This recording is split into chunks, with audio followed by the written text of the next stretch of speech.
Quick introductions. I am Bhuvneshwari. I handle marketing at Leadle. We are a B2B GTM and RevOps consultancy. We've been helping B2B teams grow their pipelines for over 10 years now. And I have with me Harinie. She's the founder and CEO of Leadle. So, hi, Harinie. Big welcome. Thank you for doing this with me today. Hi, Bhuvneshwari. It's my pleasure, actually, especially to speak on this particular topic. Yeah. Okay. So if you've been following Harinie on LinkedIn, you'll know that she doesn't do fluffy advice, and that's exactly what this session is going to be. It's more of a candid conversation about what teams are generally getting wrong about GTM and how to go about it the right way. So the next 30 minutes is going to be about that. And after the chat is done, we'll be attending to the questions that you have. Meanwhile, if you do have any questions, please put them in the chat box and we'll be getting to them once the chat is done. So Harinie, can we get started? Yes, absolutely. Yes. Okay. Just admitting. Am I audible? Yes, you're audible. And am I audible to you? Yeah. It's a bit faint, but you're audible. Okay.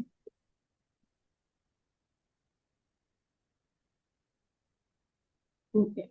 So, in our conversations that we have with the clients, one thing that, or the very common thread that, comes up is this.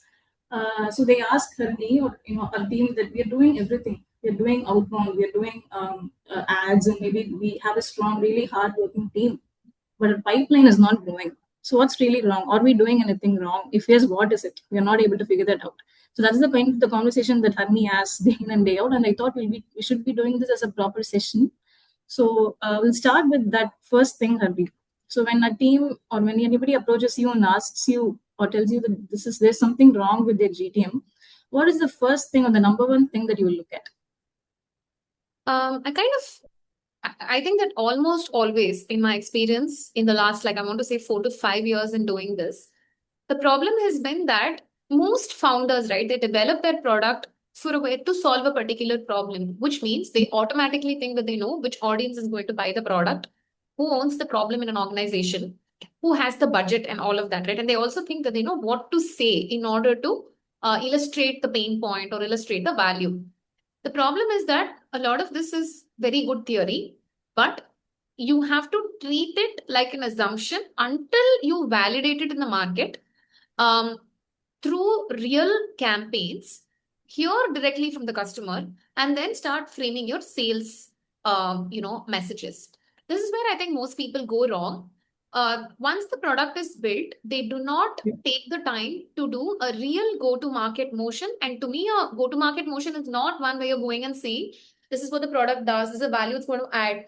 Would you like to get on a call, right? That's actually a sales campaign, which you will initiate after you do the go-to-market campaign. Almost always, I find that assumptions have not really been tested with real market data. It's not been evaluated to understand, how the audience really thinks about the problem. And also, I don't think that a lot of times they use customers speak with respect to, what value they will be adding. And I think this is the foundational problem with most GTM campaigns. And without addressing this, you could look at your ICP, you could look at your messaging and all of that, and it's not going to make a very big difference. And hire like N number of SDRs, ask them, what the problem is. None of it is really going to solve the problem. Okay, so you're saying essentially a GTM is where people go in with the. Your voice is very low, Bhuvneshwari. I'm not able to hear you. Can you hear me now? Yeah, it's better. Okay. So you're saying so through a GTM process, you're saying that teams go and the essential difference between a sales and a GTM is that people here will have the willingness or the acceptance that they could be wrong as compared to a sales process which is based out of validated assumptions. That is exactly right. I think one of the participants also asked that as a question, Margie, I think. And because it's relevant to our current conversation, I'm going to, answer that. Yes, I think that the biggest difference between go-to-market campaign and a sales campaign, we are still doing outbound. We are still using the same, channels that we would use to run our sales campaign. The only difference is that in this case, you stay curious and humble about the fact that this is still an assumption and it's not been validated, right?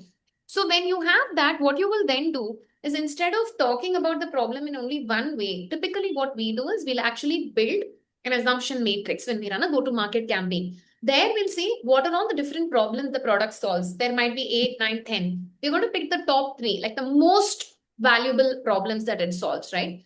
Then we're going to look at value that the product adds. It can be n number, right? It can be 15 or 20 even, but we'll choose 3 to 5 primary pieces of value that the product adds. And of course, the value has to be mapped to the different decision makers or stakeholders in the organization, because a founder, a CRO, and a head of IT are really going to draw very different values from the product. Okay. So you have to map multiple assumptions as well with respect to the value proposition. In terms of benefit, if you have already sold either in a different market or you have sold through inbound or referrals, which is how most people do their selling in the beginning, we have to be very conscious that how these people bought your cold leads will not buy. So again, your before after scenarios can be stated, but you cannot really make the assumption that what happened in India will happen in the US, or what happened even in UK will happen in the US or Australia. So map out the assumptions completely. And once you've mapped it out, you can start choosing channels and building messages. And to answer the question that was asked, your messages have to sort of be exploratory. An exploratory message is where you're able to go and tell the person, you know what, I've built this product to solve this particular problem. But I would really love to understand how you think about it, how it could potentially tie into your KPIs, because you're the stakeholder for whom I've built the problem. Do you think we can actually get on a call and chat? More people respond positively to this than a sales message which does not really resonate with them. And then what also happens is sometimes people will say, you know what, I don't want to do a call, but we can chat over email. You know, send me your questions and I will answer. And people literally answer 15, 20 questions over email. And the kind of insights you get from that sometimes will actually be whatever you think is the biggest value. That's, for example, I remember an employee engagement product we were doing GTM for at one point. And the biggest thing was, you know, in the India APAC markets, it was relating to retention, right? Higher retention. And when that was positioned as a value prop in the US, the most CHROs actually replied and said, that's really not a problem for me. Retention is not a problem for me at this level. So it's not relevant. So that was like an eye opener for our customer as well and for us as well, because we've been continuously trying to run a sales. This was like 6 years ago. So we would just take customer assumptions and run it as a sales campaign. And then only we realized this campaign was one of the big eye openers for us, where we realized that nothing that you are assuming about the market is necessarily true until it's validated by customers in that particular market. So yes, so do exploratory messages, test out different problem statements, even in the exploratory messages, because even to respond to that message, they have to resonate with what you're saying, right? So test out your different problem statements, value propositions, etc., and then they will sort of start responding to you, either for, or they will say no and they'll give you more information, basis which after say 3 to 5 calls, you will then go back and edit even your exploratory messages. If you do 15 to 20 calls like this, at the end of it, you reached a point when you know exactly what you should be saying to that particular audience. Now, the biggest advantage here is sometimes what happens is as they answer these questions, you're going to show them the product, you're going to show them features, you're going to showcase things that you have been able to accomplish with your product. Lots of times these calls become sales calls, they turn into proposals, and they actually turn into closed won deals as well. But that's not going to happen if you start off with saying something that they just don't relate to. Makes sense. So basically, you're saying we'll start off with a very broad pool, and then based on their responses, you're saying we'll start off with a very broad pool of audience, and then based on their responses, we'll narrow in on a particular set or segment of audience, which turns out to be our ICP. No, I'm actually not saying you start with a very broad set of audience. I'm actually saying, see, a very typical scenario is where you've built a product and you've sold it somewhere, right? Like, for example, in India, you might have sold it in Singapore. Now you want to take it to the US, you want to take it to UK or Australia. And let's say you have actually built a GTM product. Okay. You are going to be selling it to heads of sales, heads of GTM, maybe heads of marketing and founders, depending on the size of the company, right? That's not going to change. What can potentially change is segment, industry segment. Again, an interesting scenario that I have come across. One of our customers basically said, I really want to, target SaaS companies. Okay, so we had asked them, have you already sold to SaaS in the US? And they said, yes, most of my customers are SaaS. Then we say, give us the list of customers you already have, because they had some inbound and network-based customers. There were 40. Out of 40 customers, some 4 or 5 were SaaS customers. The rest of them were very weirdly accounting companies. fintech companies. They just did not belong to the SaaS segment at all. What I'm trying to say is a lot of times you have sold, and especially when the leads are inbound, right? You have a very skewed perception of really, we're not tracking it. You're like, just go, go, go. So you don't really know where your audience is coming from. So in that case, we were continuing to target SaaS, but we also targeted the other segments where they already had customers. We did target accounting and fintech companies. And we actually got much better responses in that particular segment relative to SaaS because the problems they were talking about actually resonated much better in that particular segment. So I'm saying, let's take Leadle's RevOps services. We will sell our RevOps services to SaaS companies, Series A, Series B companies. We will basically target founders and newly hired CROs. This is my ICP. That is not really going to change. Maybe it's going to become, I can potentially target pre-Series A companies. So maybe I can also target Series C companies, but then I need to have an offer which is very, enticing for them, right? But overall, your ICP is fixed. The segments or industry segments that you're going to target, generally, you have to choose like a couple of them. You don't want to keep it too broad. So for me, broad is this, right? I'm going to say I will target Series A and B SaaS companies in the US, within which I'll target founders, CROs, and heads of marketing. This is my broad ICP. Within that, I will say, when I say that I'm going to target these companies with a certain revenue band, okay, then there is a higher degree of specificity over there. Then when I say I'm going to target every CRO who's been hired in the last 1 year, comes a very small set of people, right? I might have 10 people to target every month. So, but however, this is the tiered way in which you need to look at your TAM. There's an overarching TAM where you will, can I sell my RevOps services to IT services companies? Yes, but my experience has generally been that it takes a very long time. But I will still keep IT services in my bucket, okay, of a certain revenue and size of company. So that's my overall TAM. CROs in these companies will receive marketing messages. Maybe it'll be ads. Maybe it's going to be email digest, monthly newsletters. My thought leadership content goes out to them.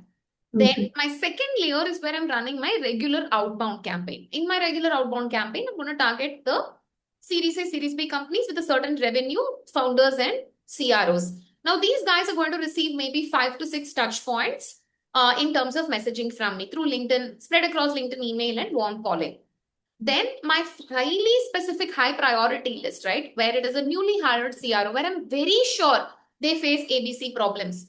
That becomes where I run a manual account-based campaign. I'm going to pick the product they're using. I'm going to say typically this much problem will be there in your CRM. I can come and clean it up within like 30 days. These kind of very specific messages will be sent to the high priority list. So that's where you need to look at your ICP in this sort of tiered funnel-like manner. So when you talk about messaging, so how do you frame the messaging right so we don't fall prey to assumptions? Right. The messaging, in my opinion, is the easy part. Once you've chosen, like what is the audience, what kind of campaign you're going to run for them, the messaging then becomes for my broader audience where the marketing campaigns are running. I'm just going to do value adds. I'm not going to ask for anything, right? I'm going to send them case studies. I'm going to send them documents. I'm going to send them information that just makes me, brands me as an expert in that particular segment. For my sales campaigns, remember in a GTM, there are no sales messages, right? We're going to only do exploratory messages. Your link is, and we have to choose the channels, LinkedIn, email, warm calling. So with my LinkedIn, I'm going to talk broader things, problem statements, KPIs which associate, KRAs, KPIs which associate to that particular role, trends that we're generally seeing, how does it relate to them? Those kind of messages are what I will put up on LinkedIn, okay? On email, I am going to talk about the value I will be able to add. I will say, I have built this product. It's done ABC for customers in these other geos, or even in the US. I've got a couple of customers for whom they say this is the value. I'd love to know how this sits within your organizational framework. But there you will be talking, you can talk about like numbers, metrics, before after scenarios, but frame it in such a way that this is not how it is for you also. Frame it as, I've heard this from a few people. I want to validate that the broader market feels that way and your opinion is very valuable to me. So you can do that over email. Warm calling is specifically to people who've opened your email, who've connected with you on LinkedIn, but not really responded any further. Call them and say, hey, I'm calling from the founder's office. Here's what we want to do. Can we do a quick chat or can we do an email exchange? What do you prefer? Generally, in most Western markets, if you leave that open and you say, can we do an email exchange, or would you prefer a call? Then people choose a call. But when you force them into a corner and say, like, can I do a chat? They sort of get very antsy. So you leave the Okay. options open for them. So that's how you'll frame your messaging. Keep it exploratory. Keep your very broad, high level things on LinkedIn. Keep your more specific value propositions, numbers, before, after scenarios, etc. for email. Calls should not be done to sell anything. Do your warm calling just to set up the meeting. Reference the original message they responded to, and then talk during the call. Basically, that's the framework for the messaging piece. Okay. Okay. So if I were to say, Harni, let's say a company just launched their product and they want to do their GTM. What is the typical duration for this exercise? By which time they will get to know, okay, this is my specific target audience that I have to reach out to. So how long does this take? It could take as little as 2 weeks. It could also take as long as 3 to 4 months. I've not really seen it take more than 4 months, right? On average, it takes between 2 to 3 months. Um, One of the questions that I saw in the chatbots earlier was, how often do I need to change my ICP? Um, you don't change your ICP too often, but you do review everything about your campaign once in 2 weeks, right? See, I've also noticed this. If you live in a particular market and you develop a product for that market, for example, I live in India. I've worked for like 10, 15 years in, fintech in India, and then I've developed a product for fintech. More often than not, I've noticed that many of the assumptions statements turn out to be correct and true. Okay. But let's say I live in India, same thing, developed a fintech product, 10, 15 years of experience in fintech in India, but I want to sell my product to the US. That is when I've seen that assumptions fail quite a lot. So this is all my experience, right? It's not like written in stone, but I have seen that this is what is the lived experience of a lot of our customers. So I would say, if your assumptions turn out to be right and your first set of messaging works, 2 weeks after you launch your campaign, maximum 3 weeks, you start getting responses. You'll be going on calls, right? So at that point, you can continue with the ICP, continue with that messaging. If people say, no, no, this is not it at all, that's also good, because this is not it. So you can try your second assumption. You can try your different problem statement or value proposition. The biggest issue is radio silence. If there's absolute radio silence, you know that nothing you're saying is exciting at all, either positively or negatively, right? Now that's always the biggest problem, when definitely after 2 weeks you change. Um Okay, so I'm sorry. I just got distracted by the message that came up on the chat.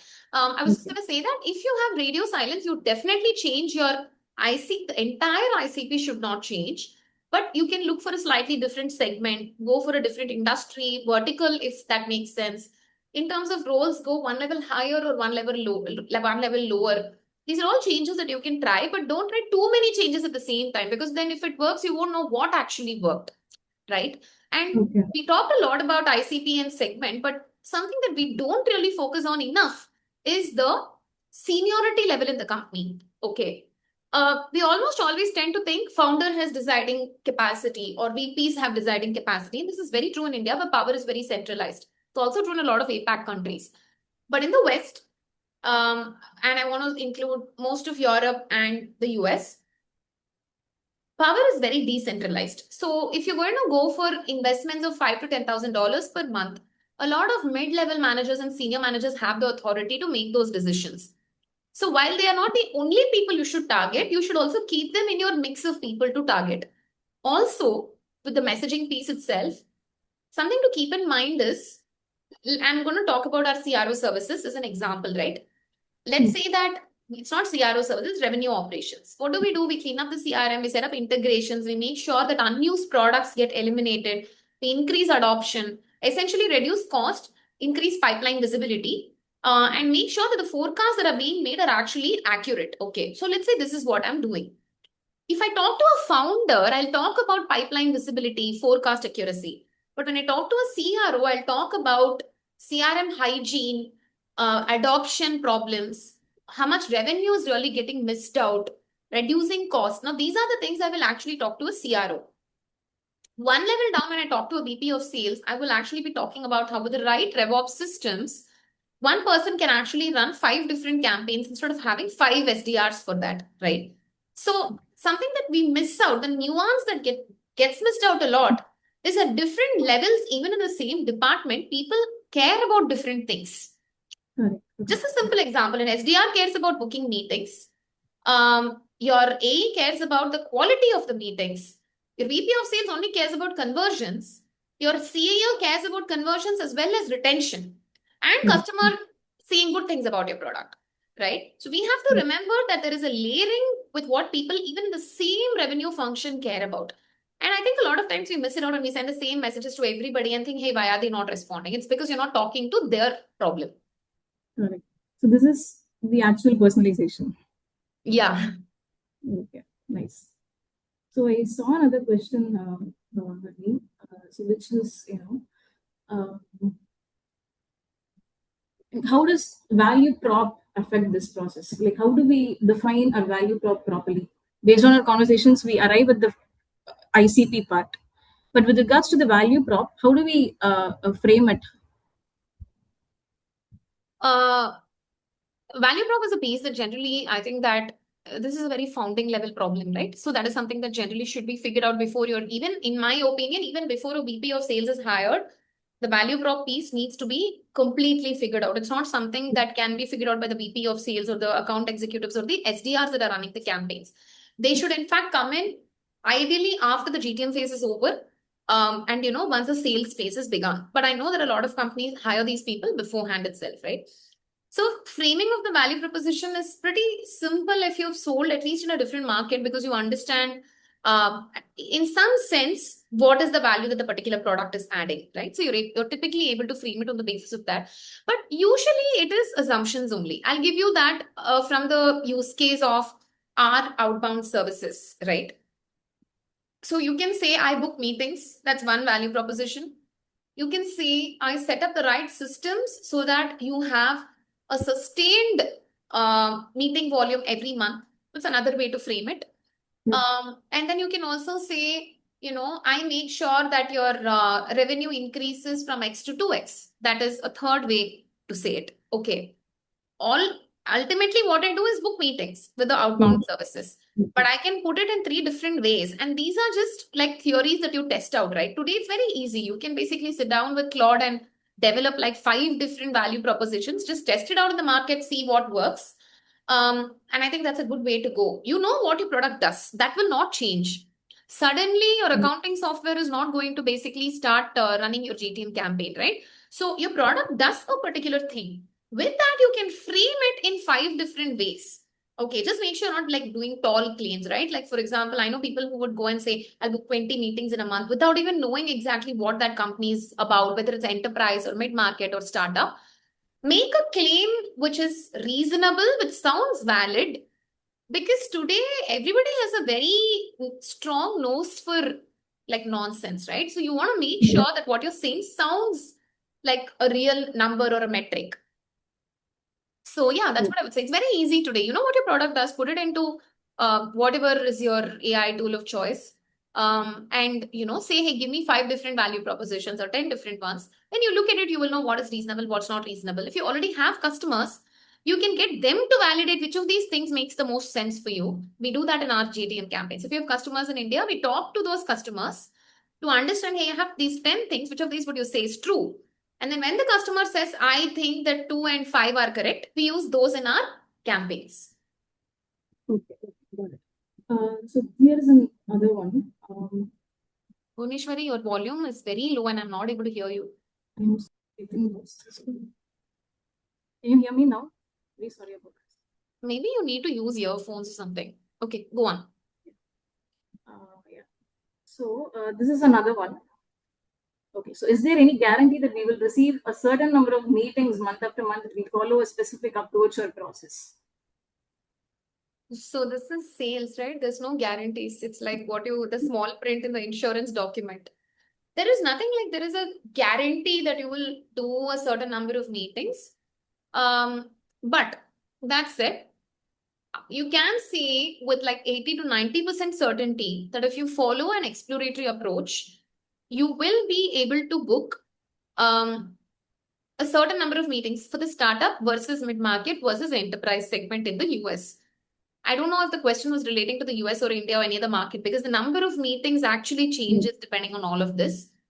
But usually, until you have actually validated everything, your problem statement, value proposition, benefit, everything, it's a good bet that if you use exploratory approach, chances of you booking meetings are at least like double relative to just going out and doing a sales approach.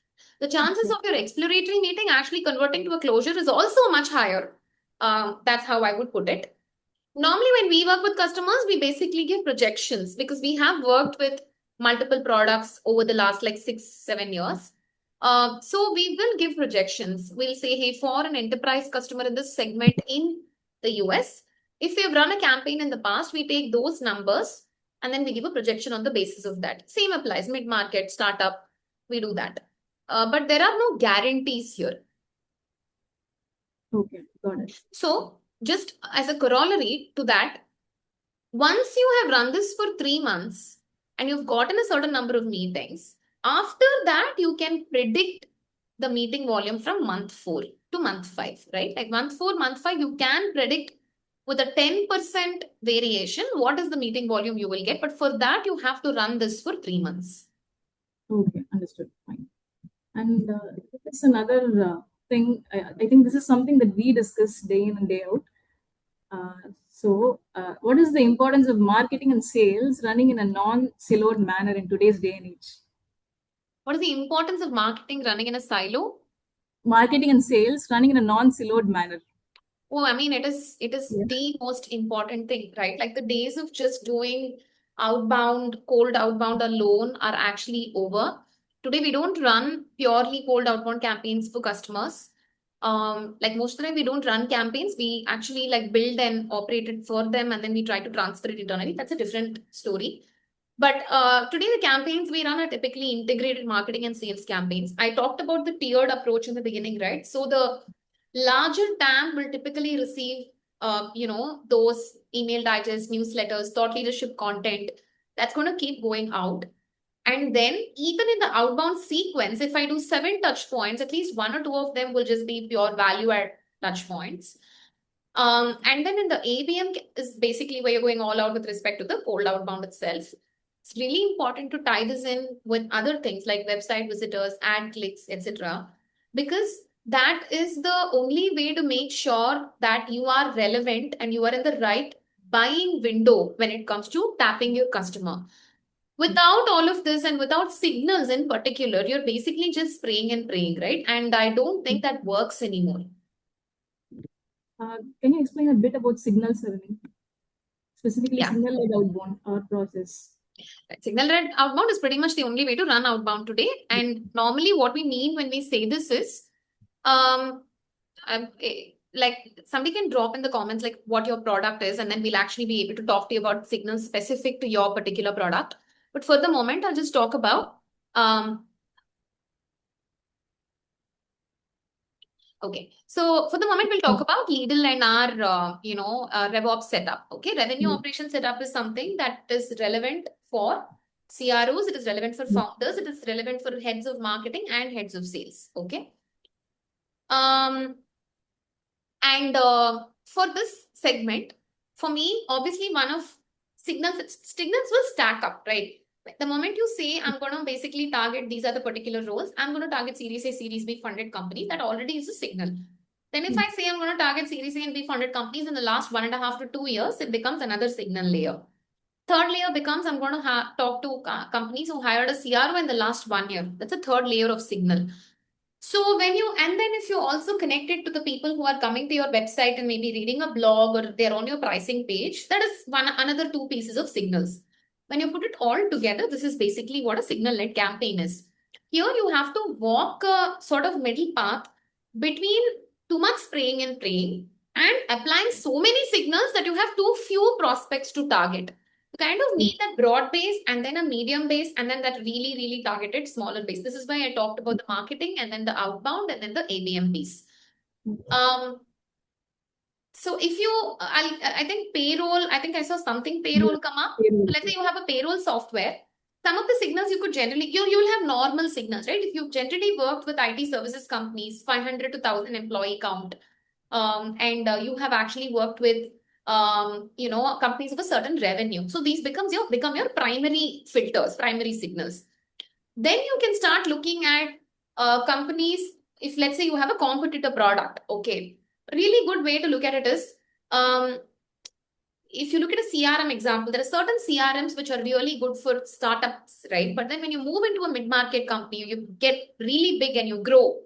You know that at that point they'll be facing issues with the previous CRM. So for your payroll product, if you have a parallel, if you have another thing that somebody would be using, and or maybe they're just doing it on Excel or Sheets or something like that. So they have no product, but they are like a 500 employee company. You know that they're struggling with it. So basically say this is the point at which I'm sure you have ABC problems because of the fact that you don't use the product. And we come in and solve this for you at, whatever, for instance. This is how you basically look at signals. Typical signals that are good signals are, increase or decrease in the number of employees in a particular department, hiring on a large scale, firing on a large scale, specific roles that people are hiring for. Obviously funding, but that's a very broad signal. Revenue, again, that's a broad signal.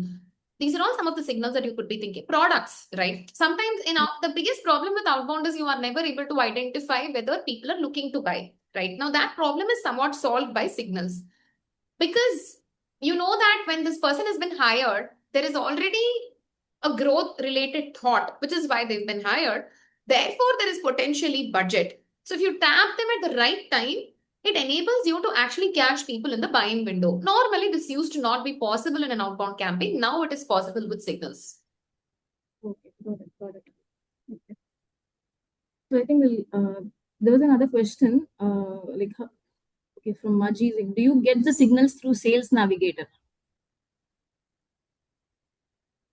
And another question, it says for a pre-PMF, pre-revenue stage startup, which profile should be used for outbound on LinkedIn? The founders or anyone from the founding team can do it as well. So they are selling to large enterprises, BFSI and GCC region. Okay, so I think there was another question there, which was like, can you basically talk about the tools that are being used, right? Yeah. That was also there. Yeah. So I'll answer the first two questions, first question and the last one together, and then we'll go into the second one that you put up. Okay. Yeah. So tools wise, I'll tell you what we are using. We are not married to any products. Most of our tools, our tool recommendations are very specific to the companies, the segments, and the geographies we are targeting. Please keep that in mind, but broadly. Broadly, I think we use CRMs, we use our Pipedrive, HubSpot. We do have use cases of other CRMs as well, of course. Zoho also is there, but I think it's something where we find the RevOps integrations to be a little bit harder. Then, with respect to data, we use Clay, we use Apollo as well. Then, when it comes to automation, I think we use like a HeyReach for LinkedIn, Instantly for email, these things, Nook for cold calling. None of this is set in stone. We are constantly trying out new products. We also do try use AimFox for LinkedIn. I think, right, because of the fact that we keep updating the tools that we use. I think that I can't answer that with 100% certainty, but these are some of the tools that we typically use. I think we have checked out Sales Robot like several months ago. I think we are not using it anymore. I think. Yeah, that's the toolkit. I'm not for or against any product to everybody listening. It's basically like, to us, the way we decide if we use a product is it integrating with the other. For me, certain things are a must, right? I absolutely need a great database. I need a good CRM. Whatever product I use has to integrate well with these two basic elements, because that's a foundation. So as long as it does that well, we are not particular about the product. We constantly keep trying new products even for our customers. Some of them we like just because of ease of usage or integration. So that's the product related question. Moving ahead, ask one more question. I forget what it was. Yes, it was for a pre-PMF, pre-revenue stage startup. Which profile should be used for outbound on LinkedIn? The founders or Definitely the anyone? founder profile is better. Definitely the founder profile is better, because think about it like reversed, right? If you were like, you're probably going to be talking to head of departments, to other founders. I'm not sure if you're targeting startup, mid-market, or enterprise. But depending on that, I would say that if you're targeting C-D level people and founders, you have to do the targeting out the founder's profile. It's the only way to go. If you're pre-PMF and pre-revenue, anyway, the founder has to be on these calls. Like, I personally think it's mandatory. And therefore, I think that the founder profile is probably the best bet. Founding team, I would not recommend it. I would really not recommend it unless you have like no other choice for whatever reason. So there is this one other question, and I think you will have a fitting answer to this, Arni. So how do we win against a better funded competitor? It is not, this is a really good question, right? It's not an easy, like the underdog will definitely win, like how it is in the story scenario. I mean, I can't say that. Because when you are better funded, what you're able to do is you're really able to throw a lot of money into hiring a large team, into lots and lots of marketing and ads and things like that. Now, how do you win against a competitor like that is by being strategic and smart, right? Signals, okay, I'm sorry, I'm going to interrupt and say this to Maji. Signals, we normally get it out of clay. Yesterday, I think Akhil was also mentioning we get signals out of something else. Was it out of the CRM itself? I'm not sure. I think if Akhil can drop a note, it'll be great. Um, to go back to what I was answering, I think that you basically do that by being strategic and doing face to face, right? And I know we are talking about our digital campaigns here, and I'm saying face to face, and that might seem like a slap in the face. But that is like truly what the critical element that everybody who's highly funded is not doing is that they're not going and meeting their customers face to face. So, whatever budget you do have, I think that if you're able to allot it to directly running these campaigns on your own, right? If you're a founder, I would say, I'm not saying like do the operational bits yourself, but definitely sit with your people, try to figure out what type of messages to send out to customers, draft that, send it out, review this consistently, go on those initial exploratory calls yourself because you will understand how your target prospect is thinking about your product. This knowledge is going to be the base on which you're going to build your company over the next 3 to 5 years. So, I think that it's very important for the founders to basically be on these calls. Now, the other piece that you could also be doing is meeting customers face to face. Closed group dinners, or closed group, and I say closed group, like 10 to 20 people at the most. Do like a dinner with these with like 10 of your prospects and maybe 5 or 10 other loosely related people. So that, and make it a real dinner. Talk about your product, talk about your journey, talk about your experience. You can, of course, mention customers, etc, but those kind of closed group dinners is something that will sort of put you in front of the customer in a way that nothing else can. That's another thing you could do if you're competing with very well-funded competitors. Third is, I want to say that the smart way to go about it is maybe don't go head to head with them. That's a good approach sometimes. So at one point, I think we had a customer who was a competitor for Gong at that point. Like this is like 4 or 5 years ago. Gong was pretty much the product for recording and transcription and analytics, which would help you to train your sales team. Now, in our original head-to-head approach, I think most customers were simply unwilling to consider any other product because it's a great product. Then we realized as we were talking to people, right, on these exploratory calls that most of these companies were using Gong for the account executives, the larger companies, right? But they weren't using it for the SDRs themselves. So, for example, there are 10 AEs and they're all on Gong. SDR calls are not really, cold calls are not being recorded, which means that the AE has to go listen to X number of calls every week and give feedback.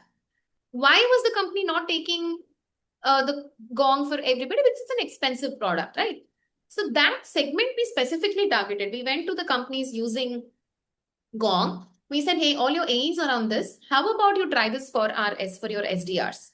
Because you know that they're already willing to spend. They care about training their people, which is why they have the product. So concept doesn't have to be sold.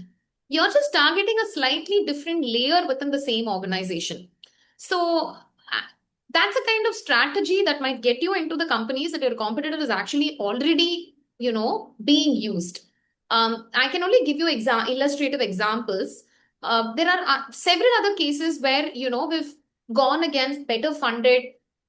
More important than better funded is competitors who've been in the market for much longer time, which means that they've got a huge portion of the market share, lot of loyalty.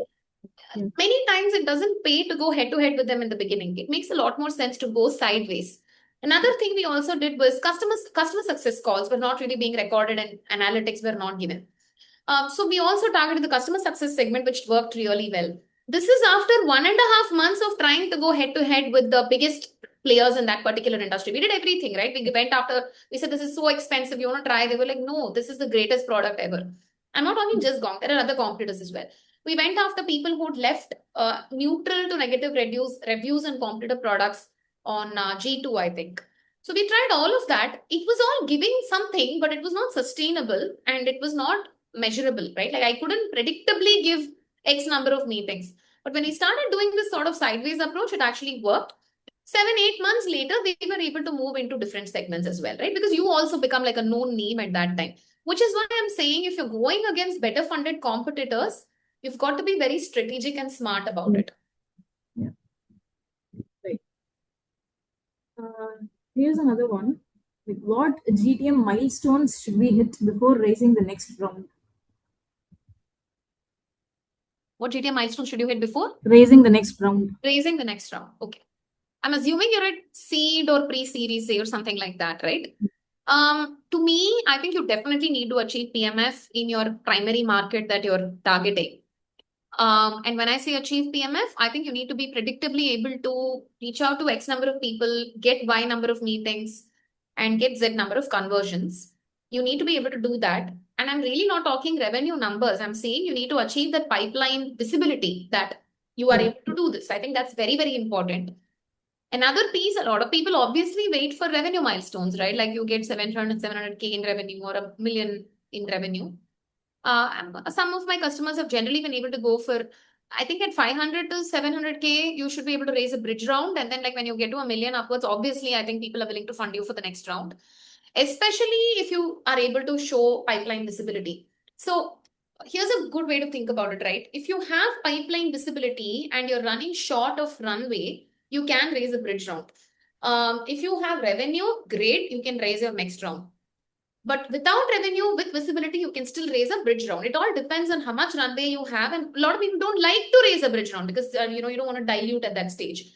Kind of really depends on what your goals are and what your investors want from you. But I've generally seen that visibility plays a very important predictability and visibility, right? I'm able to target so many people, get so many meetings, and get this much conversion in 6 months. If you have that if 3 months you have that predictably, right? I went on so many meetings, I closed so many deals, and I got this revenue. It may not be a big number, but that visibility is super important for a lot of investors. And sometimes on its own merit, it's good to raise a bridge round. Revenue, of course, is an important milestone. You should talk to the investors and figure it out. Also, how much equity you're willing to dilute. Okay, okay, okay. So one last thing, Harinie. In your opinion, like what is the biggest red flag in a GTM pipeline? To me, it is going back, drawing from the previous answer, right?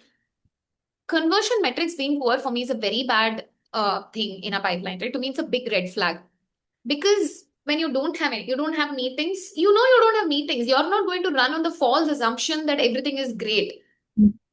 Let's say you have sufficient conversions. Again, you're okay.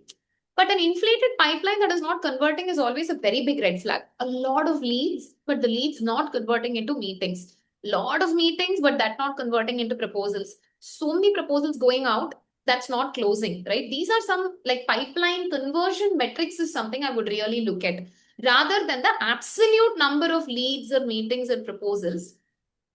I think that, typically, right, once a proposal goes out, and I'm not talking large multi-million dollar enterprise deals, up to mid-market. Once a proposal goes out, something has to be happening like every week once a proposal has gone out, right? Either there are questions back and forth, you are doing meetings, you are explaining, you're doing use case setting, you're doing validation. You have to be doing something every week in terms of an activity. Smaller deals should technically close in 4 to 6 weeks of sending out the proposal. Mid-value deals should be closing within 6 to 8 weeks, in my opinion, of sending out the proposal. Larger value deals, definitely after sending the proposal in about 8 to 12 weeks, should be closing. I'm not talking enterprise scenario here. I'm not really getting into the multi-million dollar enterprise scenario because it's a completely different ball game. So I'm talking about anything from 3-4 thousand per month all the way up to say 10,000 per month deal. I think that these are all things we should close within these timelines. Activities should be happening every week until closure. Right. So yes, I mean, this is one thing. So what should be considered before using a LinkedIn profile for outreach? Like how should the sender profile be optimized? We were talking about sending messages from the founder profiles, right? So should we wait for a particular period of time before doing that? Um, so whatever I'm telling you is general hygiene, right? I think that it is very important that you create a profile, optimize whatever your tagline is, your banner is, about you section, make it as relevant as possible to who you are and make it relevant to the people you're targeting, not like not what you want to say about yourself, but rather what do you think the customer will want to hear about you, right? Number one. The second thing is, I would generally say reach out to your own network, connect with people. Don't just create a profile with zero connections and start running outbound campaigns. Rather, I would say, like for 2 weeks at least, connect with people you already know. Get a base or baseline of connections before you start reaching out to people. And the thing is that the more number of people you connect with who will connect with you is better once you start the campaign. So at least spend 2 weeks doing this basic work. In an ideal scenario, you should be going and also commenting on people's posts, Yeah. posting things yourself, etc. All of this may not be possible. The basic of 2 weeks, connect with people you know, get a basic follower number before you start doing outbound. I think you have to follow. Okay. Anil, let's look at some of the questions here. So do you at Leadle work with enterprise or just mid-market and SMB? Now we work with enterprise as well. So we do outbound for enterprises, but more often than not in enterprises, we do a lot of work with respect to revenue operations, like with setting up and integrating different, I want to say, use cases in the RevOps system. Okay. And here's another similar one. What are the GTM milestones you would prioritize before investing heavily in scaling outbound? In what scaled outbound? In scaling outbound. Yeah, so I would obviously optimize for making sure that I think I have PMF, and having PMF, I've already defined. It is not I sold to this customer in India, so I will send to that customer in the US. PMF is really in that market for that role. You've reached out to stranger customers, not people you know, not people in your network, not inbound. Stranger customers you've reached out to with a certain problem statement, value proposition. They've come to a meeting. It's come all the way to closure, right? So that to me is achieving PMF. This will take anything from 4 to 6 months. So I think the biggest milestone is you achieve this with at least 5 customers before you invest in scaled outbound. Now, scaling in my mind is hiring a VP of sales, hiring SDRs, account executives, however you are, looking at the whole outbound exercise, multiple tools. All of this happens. Tools you can obviously have even before the PMFPs. You need tools to even run that. But hiring people and putting a certain target on them should only happen as a founder, you found PMF in that particular market.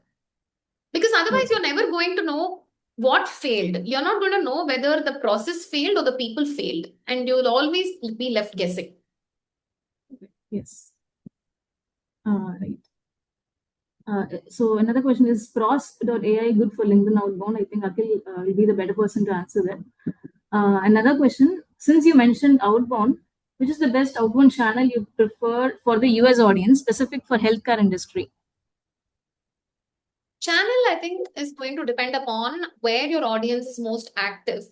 Because in general, we see that LinkedIn is good. A lot of people are saying that email is really not working. It's a difficult channel. We still want to have email because you do want to email the people who respond to you at least, right? And then you want to send over some information. Even if email as a channel is not generating the lead for you, it can be used to feed additional information to the prospects who are connecting with you on other channels.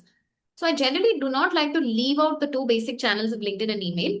LinkedIn is generally performing better. But that said, even that is changing because there's just way too much noise these days. So you have to be very clear, very specific, and relevant to them today. Then they will respond to you on LinkedIn. Warm calling again. I think cold calling as a channel is really something that is ticking people off, especially with AI screening calls in a lot of instances. It doesn't make sense also. I think that you go for warm calling instead. So LinkedIn email and warm calling to me are non-negotiable with respect to outbound. And how you use each of these channels, what is the volume, all of that, I think we discussed earlier. Yeah. So we've come to the wrap. So if you have any questions, all of you, please use this time to ask Harinie anything. So Harinie, this has been really insightful. I'm sure everyone here has had a takeaway they can implement right away, right? But more importantly, my main takeaway from this is the perspective and the thought process that goes into GTM, because you need the foundation to be right. You need to get the basics right, so everything downstream will naturally fall into place. Correct. Yeah. I think that's where a lot of people end up spending too little time. If you cannot fast track that foundation of going and finding PMF in a market yourself. And if you do it yourself, even if you end up spending 3 to 5 months doing that, everything downstream will fall into place easier. Your VP of sales is a clear foundation on which to build that outbound motion and scale it. Any A's and SDRs coming in have playbooks that they know has worked. They are not trying to come and figure it out. So yeah, I think that foundation is something that most founders, no founder should really miss. Okay. Dead lead stage. What was that? Yeah. When do you think we should move the lead to a dead lead stage? We Move a run a lead to a rapid dead lead stage, is it? dead lead stage. Yes.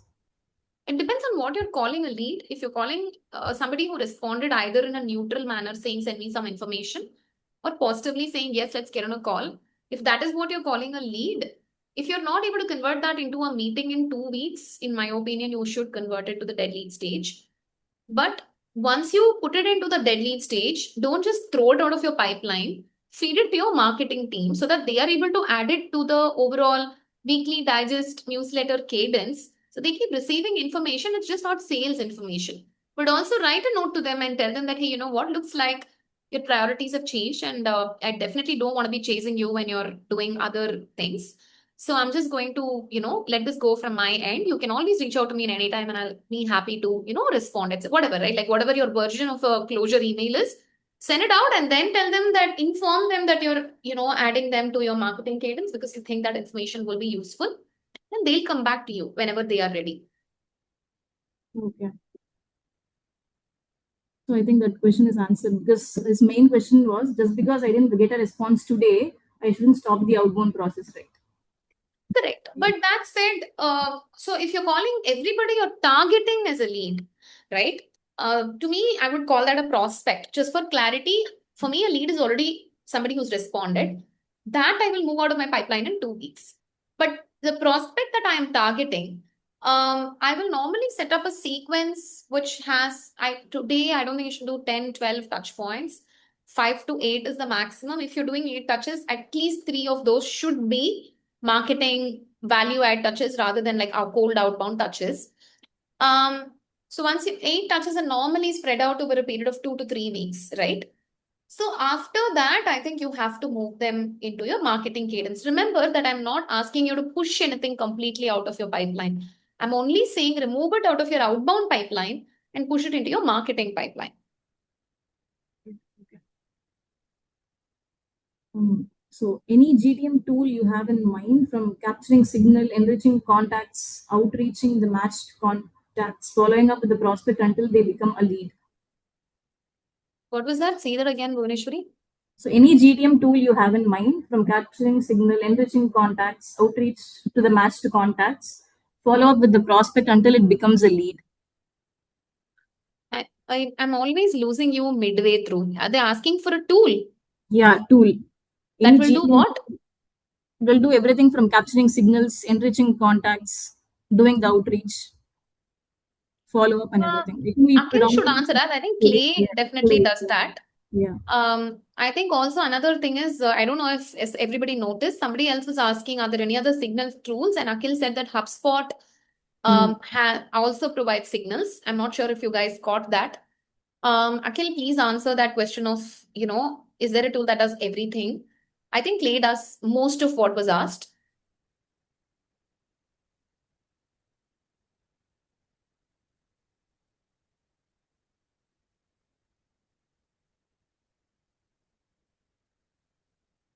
Okay, if you will have any more questions, please put them in here.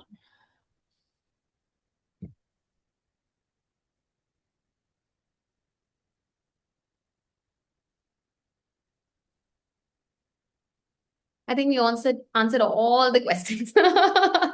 Possibly. Okay, great. I think in closing, there's one thing I would like to say. I don't know if everybody here, yeah, I spoke about a Yes. GTM WhatsApp group. The Yeah, the community. Madras GTM Collective, right? Yes. So Yeah. we basically started a community. Right now it's on WhatsApp. If you want to join, you can actually drop a message. I think we have whoever it is, their email, right? Yeah, yeah. We can I'll just take text care and of get that. a Yeah. number and add you to the group. We can Yes. absolutely do that.